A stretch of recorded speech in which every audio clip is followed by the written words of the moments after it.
Hello everyone, today we are going to study about the class 12th physics topic Coulomb's law। कल हमने Coulomb's law किया था, तो आज हम उसके न्यूमेरिकल करेंगे। न्यूमेरिकल करने से पहले मैं आपको बता देती हूँ कि यहाँ पे फॉर्मूला जो हम यूज़ करेंगे, जो हमने कल ड्राइव किया था, F is equal to 1/4 pi epsilon naught Q1 Q2 upon में R square. This is the formula for force, electrostatic force. और ये किसने ड्राइव किया था? हमने Coulomb's लॉ के थ्रू ड्राइव किया गया था। यूनिट जो हम यूज़ करेंगे, आपको पता है यहाँ पे Q1 Q2 क्या है, हमारे पास चार्जेस है। तो चार्जेस के लिए जो यूनिट हम यूज़ करेंगे वो यूज़ करेंगे कूलम्स, जिसको C से रिप्रेजेंट करेंगे। और फोर्स के लिए जो यूनिट हम यहाँ पे लेंगे वो हो जाएगी न्यूटन। और R की अगर नीड पड़ती है तो R के लिए जो यूनिट यूज़ करेंगे दैट इज़ मीटर। यहाँ पे R स्क्वायर है तो फिर मीटर स्क्वायर हो जाएगा, ठीक है। और नॉर्मली डिस्टेंस के लिए हम यहाँ क्या यूज़ करेंगे? मीटर। ये हम यूनिट यूज़ करेंगे। उसके बाद हम कुछ स्टैंडर्ड वैल्यूज़ यहाँ पे यूज़ करेंगे। स्टैंडर्ड वैल्यूज़ क्या थी हमारी? K की। K किसके इक्वल था? 1/4 पाई एप्सिलॉन नॉट के इक्वल था। और SI सिस्टम में इसकी जो वैल्यू थी 9 × 10⁹ newton metre square coulomb inverse square. ये हमारी वैल्यू थी इसमें। अब आपको क्या करना है, जब भी आप न्यूमेरिकल करोगे तो एक चीज़ और याद रखनी है कि एक ही सिस्टम में हमने पूरे मैटर को कन्वर्ट करना है। अगर मैं SI सिस्टम यूज़ करूँ तो सारी जितनी भी हमारे पास वैल्यूज़ है, सब वैल्यूज़ किस में होनी चाहिए? SI सिस्टम के अकॉर्डिंग ही होनी चाहिए। अगर CGS यूज़ करें तो सब वैल्यूज़ CGS सिस्टम में यूज़ होनी चाहिए। नॉर्मली हम SI सिस्टम को ज़्यादा प्रेफरेंस देते हैं, तो सारी वैल्यूज़ SI सिस्टम में यूज़ करेंगे। इसलिए जब भी SI सिस्टम में वैल्यू यूज़ करेंगे तो K के प्लेस पे ये वैल्यू हम डायरेक्ट पुट करेंगे, क्योंकि हमारी SI सिस्टम में ये वैल्यू है। उसके बाद हमें नीड पड़ सकती है एप्सिलॉन नॉट की, जो एब्सोल्यूट परमिटिविटी थी फ्री स्पेस की। इसकी वैल्यू क्या निकली थी? 8.85 × 10⁻12 coulomb square newton inverse metre inverse square, ठीक है। ये वैल्यू भी हम क्या करेंगे? डायरेक्ट यूज करेंगे, क्योंकि SI सिस्टम की इस वैल्यू को पुट करके हमने ये वैल्यू निकाली थी। देखिए हमारा फर्स्ट न्यूमेरिकल क्या कहता है? A free pith ball P of 10 gram. देखिए मास है, बाल कोई बॉल है और बॉल का जो मास है, मास कितना है बॉल का? 10 ग्राम है। अब ग्राम तो हमारा क्या होता है? CGS सिस्टम है। SI सिस्टम में इसको कन्वर्ट करेंगे तो ग्राम किसके इक्वल हो जाएगा? किलोग्राम में हम इसको कन्वर्ट करेंगे तो 10 × 1000 या डिवाइड बाय 1000। बड़ी यूनिट में जा रहे तो डिवाइड बाय 1000, और डिवाइड में जब 1000 करेंगे उसको मैं क्या लिख सकती हूँ? 10⁻³ तो 10 × 10⁻³ किलोग्राम। इस तरह से हम लिख सकते हैं, क्योंकि हमें पता है कि 10/1000 किसके इक्वल हो गया? किलोग्राम में कन्वर्ट हो गया।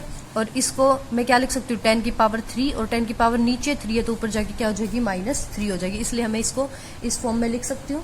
ये हो गया हमारा मास। अब उसके बाद देखिए क्या कहता है? Carries a positive charge of, इस बाल के ऊपर कोई चार्ज है और चार्ज की वैल्यू क्या है? 5 × 10⁻⁸ कूलम्स। तो यहाँ से मेरे पास एक बॉल के ऊपर चार्ज है, सपोज क्या Q1 मैंने इसको चार्ज कंसीडर कर लिया, और चार्ज की वैल्यू क्या है? 5 × 10⁻⁸ कूलम्स। ऑलरेडी कूलम्स में है तो इसको कन्वर्ट नहीं करेंगे। नेक्स्ट देखिए, what must be the nature and magnitude of the charge. उस दूसरा जो चार्ज है उसकी नेचर भी निकालनी है और मैग्नीट्यूड भी निकालना है। That should be given to the another pith ball Q। कोई दूसरी बॉल है, उस बॉल के ऊपर कुछ चार्ज है, उसका चार्ज भी निकालना है, उस चार्ज की नेचर भी, कि वो चार्ज जो है वो पॉजिटिव है या नेगेटिव, ये भी बताना है। Q fixed 7 centimetre below the former ball. ये जो फॉर्मर बॉल है ना P, देखिए मैंने कंसीडर कर लिया, पहली जो बॉल थी वो हमने मान लिया P बॉल थी हमारी, ठीक है। और इस बॉल का मास क्या हो गया? 10 × 10⁻³ kg। और इस बॉल के ऊपर चार्ज क्या है? 5 × 10⁻⁸ कूलम्स। इससे 7 सेंटीमीटर नीचे, सेंटर टू सेंटर डिस्टेंस लेते हैं हमेशा। ये ले लिया हमने 7 सेंटीमीटर बिलो। हमने कोई दूसरी बॉल ली, दैट बॉल इज Q। ये Q बॉल है, ठीक है। और इसके ऊपर हमने चार्ज कंसीडर कर लिया Q2, क्योंकि हमें ये चार्ज का मैग्नीट्यूड निकालना और इस चार्ज की नेचर भी निकालनी है, ठीक है। 7 सेंटीमीटर बिलो इसको फिक्स कर दिया है, so that the upper ball is stationary. और ये एज्यूम करना है ये जो बॉल है ये स्टेशनरी है, ठीक है। ये बॉल अपनी जो पोजीशन से नहीं हिलेगी, जो भी इफेक्ट होगा वो इस बॉल के ऊपर होगा। तो हमें निकालना क्या है? चार्ज निकालना है। किसका चार्ज निकालना है? इस बॉल का चार्ज निकालना है। तो देखिए हमें क्या पता है, जब ये दोनों बॉल एक दूसरे के आसपास है, तो अगर इस बॉल को मैं कंसीडर नहीं कर रही हूं जब तक, उस केस में इस बॉल का अगर कुछ मास है तो इसके ऊपर ग्रेविटी के थ्रू कुछ फोर्स भी लगा होगा। अगर इसका मास ये है तो ग्रेविटी ने इसको अट्रैक्ट किया होगा, तो इसके ऊपर फोर्स क्या लगा होगा? mg। और अगर इसके ऊपर डाउनवर्ड mg फोर्स लगा है, this is the force due to gravity, अगर ये फोर्स इस पे लगा तो ये क्या होनी चाहिए, डाउनवर्ड आनी चाहिए। लेकिन ये क्या कह रहा है कि ये बॉल स्टेशनरी है, ये हिल नहीं रही। अगर ये हिल नहीं रही तो इसका मतलब हो क्या सकता है, जितना फोर्स इसके ऊपर डाउनवर्ड डायरेक्शन में लगा है उतना ही फोर्स इसके ऊपर अपवर्ड डायरेक्शन में लगा होगा। और अब अपवर्ड डायरेक्शन में इसके ऊपर फोर्स किसकी वजह से लग सकता है, इस बॉल की वजह से लग सकता है। और ये बॉल इसके ऊपर अपवर्ड डायरेक्शन में फोर्स कब लगाएगी, एक रिपल्सिव फोर्स हो गया ना, ये इसको दूर फेंक रही है, दूर फेंक रही है, तो इसका मतलब अगर ये चार्ज पॉजिटिव है तो ये भी कैसा होगा, पॉजिटिव। तो नेचर ऑफ चार्ज हमें मिल गई कैसी, पॉजिटिव होनी चाहिए, तभी ये बॉल क्या रहेगी, स्टेशनरी रहेगी। इसकी कंडीशन तभी फुलफिल हो रही है क्योंकि इसके ऊपर एक फोर्स लग रहा है due to gravity, that is equal to mg।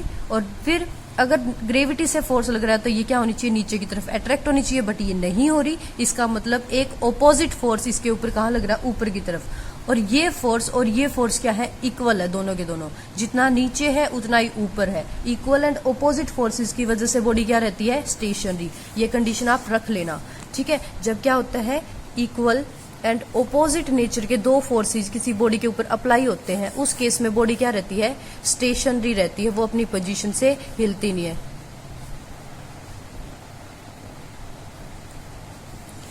ठीक है, तो हमें नेचर मिल गई। अब निकालना है, हमें क्या पता चल गया कि जो डाउनवर्ड फोर्स लगा mg due to gravity, that is equal to force जो उस चार्ज ने अप्लाई किया, ये चार्ज के थ्रू लगा हुआ फोर्स, ये दोनों इक्वल होंगे। और कोई भी चार्ज जो फोर्स लगाता है वो कूलम्स लॉ के अकॉर्डिंग किसके इक्वल होता है, 1/4πε0 Q1 Q2 अपॉन में r², इसके इक्वल होता है। तो यहां से अब हम इसकी वैल्यू यहाँ पुट करेंगे तो क्या हो जाएगा, mg is equal to 1/4πε0 Q1 Q2 upon में r²। m की वैल्यू हमें पता है, mass of the body, body का मास कितना था, बॉडी का मास था 10 × 10⁻³ इंटू g की वैल्यू क्या होती है, this is the acceleration due to gravity, और इसकी वैल्यू क्या होती है 9.8। तो यहाँ पे मैंने वैल्यू पुट कर दी 9.8 इज इक्वल टू 1/4πε0 की वैल्यू हमने अभी बात की थी, ये किसके इक्वल होता है, 1/4πε0 की वैल्यू क्या है, 9 × 10⁹। तो यहाँ पे वैल्यू पुट करेंगे 9 × 10⁻⁹ इंटू में Q1 is the first charge, और फर्स्ट चार्ज की वैल्यू क्या थी जिसको हमने P कंसीडर किया है, 5 × 10⁻⁸ इंटू सेकेंड चार्ज की वैल्यू हमें निकालनी है जिसकी नेचर हमने अभी फाइंड आउट की थी, Q2 को हमने एज इट इज रख लिया, अपॉन में दोनों के बीच में जो डिस्टेंस था, that distance is equal to 7 centimetre, already इसमें डिफाइन था। अब देखिए डिस्टेंस किस में है, सेंटीमीटर में है। अगर डिस्टेंस सेंटीमीटर में है तो ये किस में होना चाहिए, हमारे स्टैंडर्ड यूनिट तो कहती है मीटर में होनी चाहिए, और हमें क्या पता 1 metre is equal to 100 centimetre. तो मैं 7 सेंटीमीटर को अगर कन्वर्ट करती तो 7 × 10⁻², ये निकल जाएगा, क्योंकि 7 अपॉन में 100 के इक्वल होता है ना, तो इस 100 को मैं ऊपर लेके जाऊंगी 10⁻² लिख सकते हैं। तो 7 × 10⁻² सेंटीमीटर को मीटर में कन्वर्ट कर दिया, और डिस्टेंस का होता है स्क्वायर, तो इस पूरे का हो गया स्क्वायर। इस तरह से हम इसको सिंप्लीफाई करेंगे। पावर्स को आप एक साथ कैलकुलेट कीजिए, Q2 को इधर ही रखिए, बाकी सारी वैल्यूज को दूसरी तरफ ले जाके पावर्स को आप एक साथ कैलकुलेट कीजिए, और जो ये नॉर्मल वैल्यूज है इनको एक साथ कैलकुलेट कीजिए। जब कैलकुलेट करेंगे तो हमारे पास वैल्यू क्या आ रही है, 1.067 × 10⁻⁶ कूलम्स। ये आ जाएगी किसकी वैल्यू, Q2 की वैल्यू, क्योंकि Q2 को हम इधर रखेंगे, बाकी सब वैल्यूज को दूसरी तरफ ले जाके इसको सिंप्लीफाई कर देंगे। देखिए नेक्स्ट न्यूमेरिकल देखिए क्या कहता है, force of attraction between 2 point charges. Force of attraction है, इसने ऑलरेडी बता दिया कि फोर्स किस टाइप का है, अट्रैक्टिव फोर्स है। किसके बीच में, 2 पॉइंट चार्जेस के बीच में। मान लिया ये पॉइंट चार्ज 1 है और ये पॉइंट चार्ज 2 है, ये Q1 मान लिया, ये Q2 है। दोनों के बीच में क्या, फोर्स ऑफ अट्रैक्शन। अगर फोर्स ऑफ अट्रैक्शन है तो ये पॉजिटिव होगा तो ये क्या होगा, नेगेटिव होगा, तभी फोर्स ऑफ अट्रैक्शन आएगी। अब ये चार्जेस क्या है, 2 point charges placed at a distance of d, इनके बीच में जो डिस्टेंस है दैट डिस्टेंस इज d। अगर d डिस्टेंस से है तो फोर्स की वैल्यू क्या होगी, F is equal to 1/4πε0 Q1 Q2 upon में d²। ये बन जाएगा हमारा फोर्स, क्योंकि हम तो डिस्टेंस का स्क्वायर लेते हैं ना, वेदर इट इज r और d, कुछ भी हो सकता है ये। तो ये फोर्स होगा इस केस में। अब वो क्या कहता है नेक्स्ट, देखिए what distance apart should they be kept, कि इन दोनों को कितने डिस्टेंस पे हम क्या कर दें, प्लेस कर दें इन द सेम मीडियम, उसी मीडियम के अंदर जिसके अंदर ये ऑलरेडी प्रेजेंट है, so that the force between them is 2F, ये क्या कहता है कि Q1 और Q2 के हम कितने डिस्टेंस पे रखें, उसको पास लेके जाए या दूर लेके जाए, जिसकी वजह से क्या हो जाएगा, जो फोर्स की वैल्यू है ये फोर्स किसके इक्वल हो जाए, 2F के इक्वल हो जाए। ठीक है, तो अब 2F किसके इक्वल करना है, इस फोर्स को 2F के इक्वल करना है। तो इस फोर्स की जो वैल्यू है वो किसके बराबर होनी चाहिए, 2F के बराबर होनी चाहिए। तो 2F इज इक्वल टू क्या हो जाएगा, इसके equal 1/4 pi epsilon naught Q1 Q2 upon में d स्क्वायर के इक्वल, क्योंकि 2 इस F को किसके इक्वल करना है, 2F को। और जब ये इसके इक्वल होगा तो इसकी ये वाली साइड भी क्या होगी, इसके इक्वल आएगी। यहाँ से हमें ये मिल गया। तो अब देखिए ये होगी हमारी first equation due to formula, और ये हमारी सेकंड कंडीशन जो इस क्वेश्चन की कंडीशन के अकॉर्डिंग है। यहाँ पर मुझे क्या निकालना है, सिर्फ डिस्टेंस निकालना है, बाकी कोई वैल्यूज नहीं चाहिए। तो मैं डिवाइड करके इनको कैंसिल आउट कर सकती हूँ। तो क्या करेंगे, हम डिवाइड कर देंगे फर्स्ट इक्वेशन को किससे, सेकंड इक्वेशन से। जब फर्स्ट को सेकंड से मैं डिवाइड करूंगी, इस तरह से मैं एक लाइन लगा दूं, फर्स्ट इक्वेशन डिवाइड बाय होगी सेकंड इक्वेशन। ये वैल्यू यहाँ से कट रही है, Q1 Q2 भी कट रहा है, d स्क्वायर भी कट रहा है, बच क्या रहा है, F अपॉन में 2F। बट देखिए डिस्टेंस सेम नहीं रहेगा, डिस्टेंस तो d स्क्वायर नहीं कटेगा, क्योंकि यहाँ पे डिस्टेंस d स्क्वायर उसने कहा है। अगर फोर्स डबल हो रहा है तो डिस्टेंस की वैल्यू चेंज होगी, तो मैं इसको r स्क्वायर मान लेती हूँ कि पहले ये d डिस्टेंस पे पड़ा था जब फोर्स क्या था, F था, और अब इसका जो डिस्टेंस है वो क्या हो जाएगा, चेंज हो जाएगा जब फोर्स क्या होगा, 2F। क्योंकि हम चार्जेस को भी चेंज नहीं कर रहे हैं, मीडियम को भी चेंज नहीं कर रहे, तो चेंज क्या हो रहा है, डिस्टेंस चेंज हो रहा है। ठीक है, तो यहाँ से क्या बचा, 1 में d स्क्वायर, यहाँ से क्या बच गया, 1 में r स्क्वायर। r स्क्वायर ऊपर चला जाएगा तो स्क्वायर अपॉन में d स्क्वायर। फर्स्ट इक्वेशन को जब सेकंड इक्वेशन से डिवाइड करेंगे तो हमारे पास ये वैल्यू आ रही है। अब यहाँ से देखिए f से f कैंसिल आउट हो रहा है, अगर f से f कैंसिल आउट हो रहा है तब बचा क्या हमारे पास, 1/2 is equal to r square upon में d स्क्वायर। ये वैल्यू बच गई है। हमें निकालना क्या है, न्यू डिस्टेंस, और पहले डिस्टेंस क्या था, d था, और न्यू डिस्टेंस हमने क्या माना है, r माना है। तो इट मीन्स हमें निकालना क्या है, r निकालना, न्यू डिस्टेंस निकालना, जिसकी वजह से फोर्स क्या हो रहा है, 2F हो रहा है। तो ये जो न्यू डिस्टेंस है, नया वाला डिस्टेंस है, r square, that is equal to, d को इस तरफ लेके जाएंगे, 1/2 d स्क्वायर हो गया, r के ऊपर स्क्वायर है तो इस तरफ जाके क्या हो जाएगा, स्क्वायर रूट हो जाएगा। अगर स्क्वायर रूट हो रहा है तो d के ऊपर से तो कट सकता है, इसके स्क्वायर से इसका स्क्वायर रूट कट गया, तो r इज इक्वल टू क्या हो गया, √1/2 d। ठीक है, इसके इक्वल आ जाएगा। अब r is equal to √1/2 d के इक्वल है ना, d के ऊपर अब ये रूट नहीं है, तो यहाँ पर जब भी हमें किसकी वैल्यू पता होगी, d की वैल्यू पता होगी, हम d की वैल्यू यहाँ पुट करके r की वैल्यू इजिली कैलकुलेट कर सकते हैं ना। बट अभी हमारे पास d की वैल्यू गिवन ही नहीं है। अगर ओरिजिनल डिस्टेंस गिवन होता तो हम new distance easily find out कर पाते। ठीक है, तो इस तरह से हम ये क्या कर सकते हैं, रिलेशन फाइंड आउट कर सकते हैं। नेक्स्ट न्यूमेरिकल देखिए, 2 charged particle having charges 2.0 into 10⁻⁸ Coulomb's. क्या कहता है, 2 पॉइंट चार्जेस है और दोनों पॉइंट चार्जेस के अंदर क्या है कि वैल्यू क्या है हमारे पास,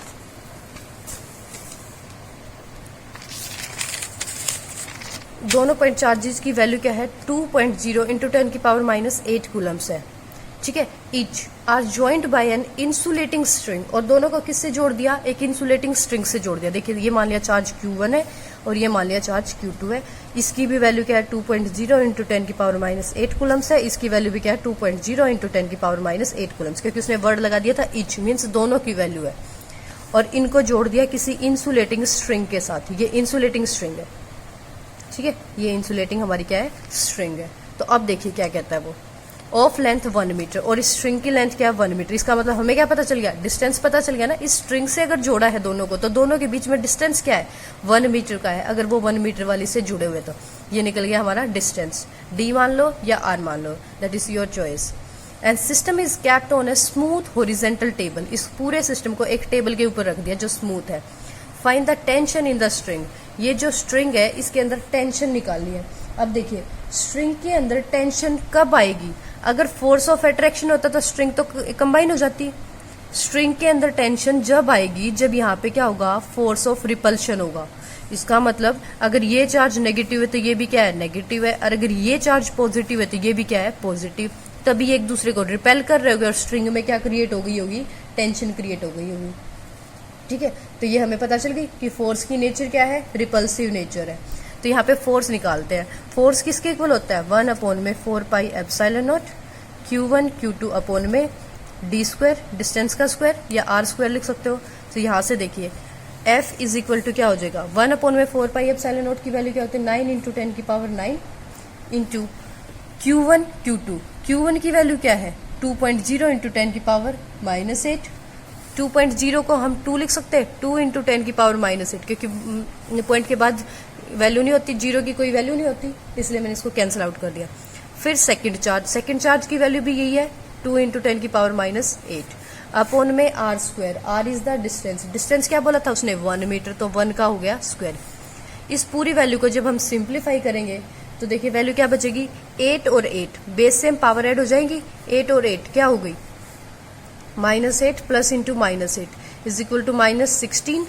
और ये पावर अगर 10 की पावर -16 है, यहाँ पर 10 की पावर कितनी है 9 है, 10 की पावर -16 में से 10 की पावर -9 क्या हो जाएगी माइनस हो जाएगी, माइनस होगी तो क्या बचेगा 10⁻7 और वो भी माइनस की, क्योंकि माइनस का बड़ा है 10 की पावर -7 हाँ इंटू में कॉन्स्टेंट्स को सबको एक साथ मल्टीप्लाई कर लेंगे, 2 2 जा 4 एंड 4 9 जा 36, तो ये क्या आ गया 36 इंटू 10 की पावर -7 न्यूटन। लेकिन ये तो स्टैंडर्ड सिस्टम नहीं हुआ ना। स्टैंडर्ड सिस्टम क्या कहता है कि ये जो हमारे पास वैल्यू है, इस वैल्यू में आगे से एक वर्ड छोड़ के क्या लगना चाहिए पॉइंट। तो अगर मैं यहाँ पर पॉइंट लगाना चाहूंगी तो क्या करना पड़ेगा मुझे, इसको 10 से डिवाइड करना पड़ेगा, और 10 से डिवाइड करूंगी तो 10 से मल्टीप्लाई भी करूंगी, इंटू 10 की पावर -7 एज इट इज रहेगा। इसकी वजह से इसमें पॉइंट लग गया 3.6 लिख सकती हूँ, और ये 10 यहाँ पर ऐड हो जाएगा तो क्या बनाएगा, बेस सेम पावर क्या होती है ऐड होती है, तो 10 की पावर क्या बन गई -6 न्यूटन। ये होता है हमारा स्टैंडर्ड सिस्टम, जिसको साइंटिफिक सिस्टम बोलते हैं। ठीक है, ये आ गया फोर्स।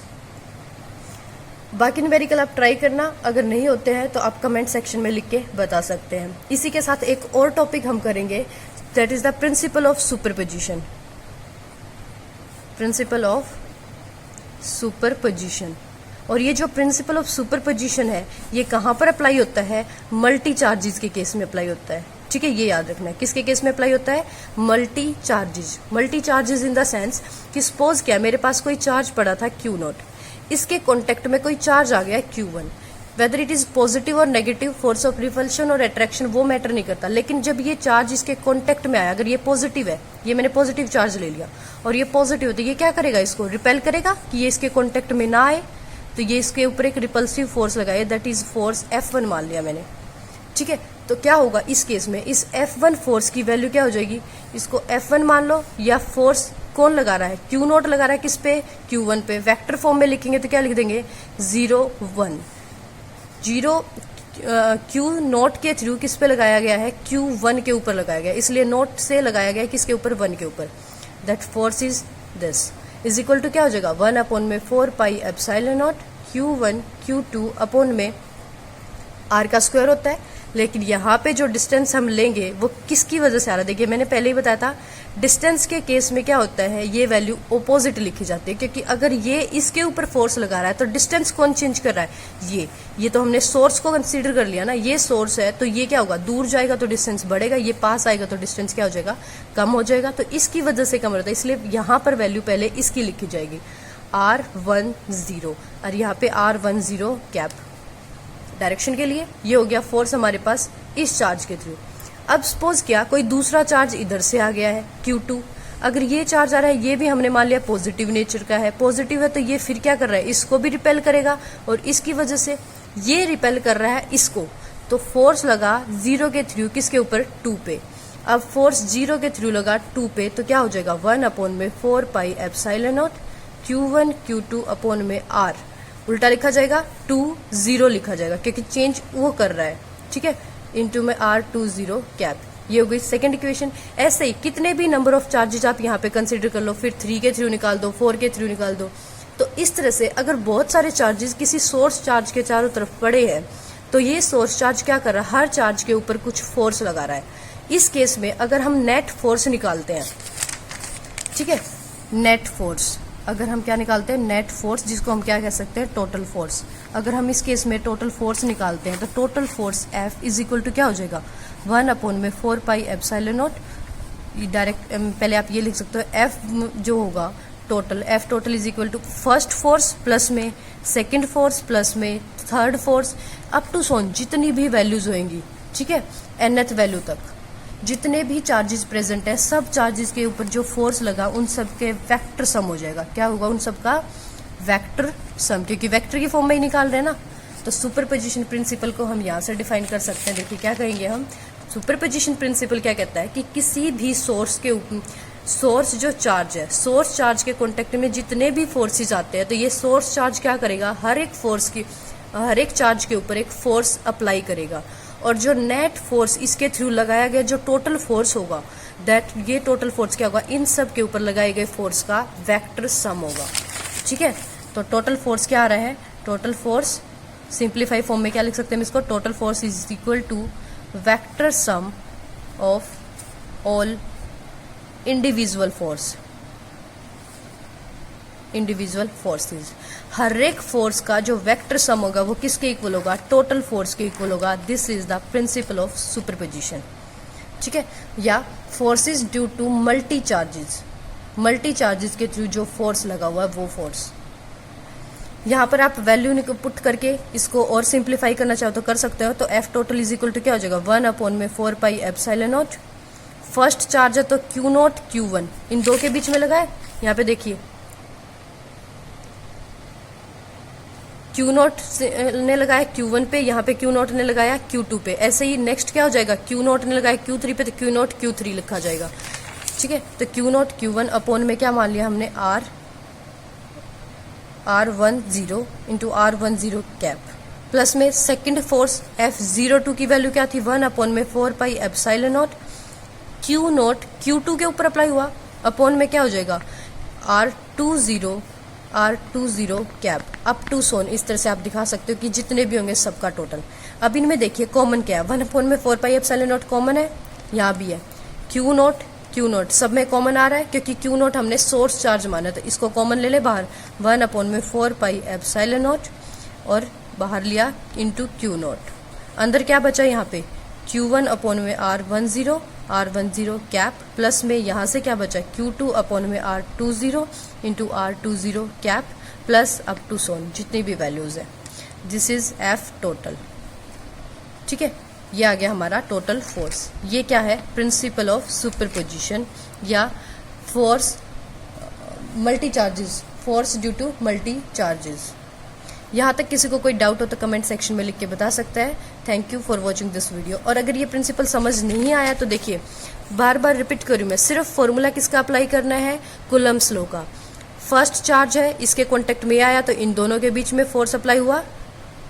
फिर सेकंड चार्ज इसके कॉन्टेक्ट में आया तो इन दोनों के अंदर फोर्स आया।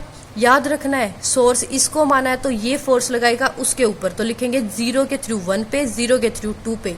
और डिस्टेंस हमेशा उल्टा लिखा जाता है, 0-1 यहाँ पे तो यहाँ पे 1-0 लिखा जाएगा, यहाँ पे 0-2 है तो यहाँ पे 2-0 लिखा जाएगा।